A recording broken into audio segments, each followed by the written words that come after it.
Bonjour et bienvenue à cette capsule de la pensée du jour. Je suis heureux de partager aujourd'hui sur un passage que la plupart d'entre nous connaissons assez bien. Il s'agit de Jean 4, les versets 15 à 18 et versets 5 et 26. Je lis.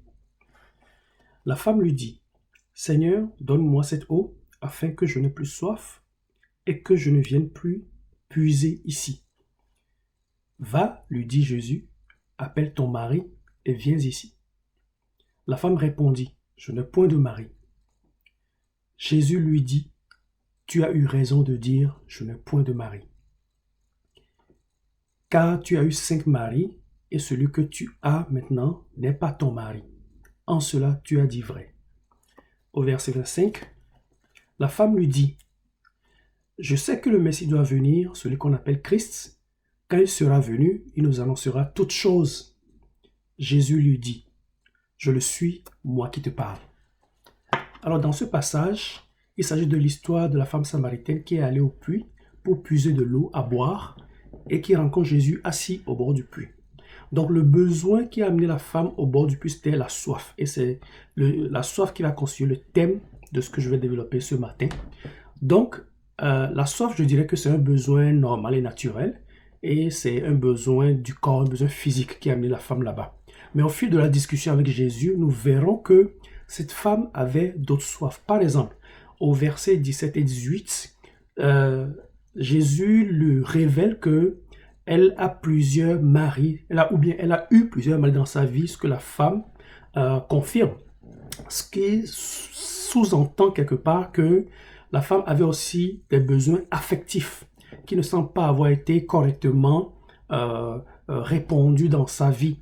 Et je me posais la question, pourquoi Jésus lui pose cette question? Je pense que c'est parce que, au-delà de la soif naturelle, Jésus veut aussi adresser ou bien répondre à d'autres soifs dans la vie de cette femme, tout comme dans notre vie, même si nous ne l'exprimons pas explicitement comme c'était dans le cas de la femme.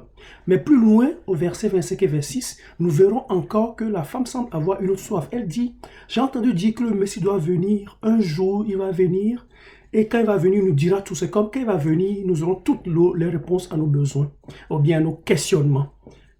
Et ça, c'est comme une autre soif, la soif de l'esprit qui est en elle. D'abord, il y avait la soif du corps, ensuite la soif affective, donc la soif de l'âme, et maintenant la soif de l'esprit. Je pense que ça, c'est vraiment l'exemple de nous tous. Nous avons des besoins, des soifs dans ces 3 dimensions, mais Jésus veut justement répondre à ces soifs-là. Jésus, comme il a dit à la femme, « Je suis le Messie, je suis le Christ, et je ne suis pas un Dieu lointain qui un jour va venir, comme la femme le disait, mais je suis là aujourd'hui. » Tout comme il le disait à la femme, Jésus est là aujourd'hui près de toi. Viens à lui parce que il est surtout intéressé à répondre à ta soif spirituelle, qui est la plus fondamentale dans le fond.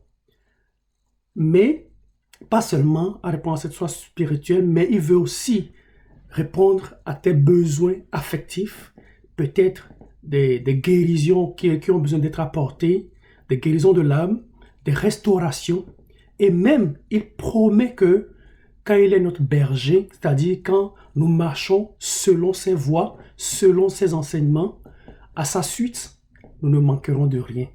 Il est même intéressé à répondre à nos besoins de tous les jours, de nos besoins matériels et physiques. Alors ce matin, je veux simplement nous appeler à venir à Christ qui est là aujourd'hui près de nous. Il veut prendre soin de nous, corps, âme et esprit. Merci d'avoir suivi cette capsule. Prenez soin de vous. Le Seigneur vous bénisse. Amen.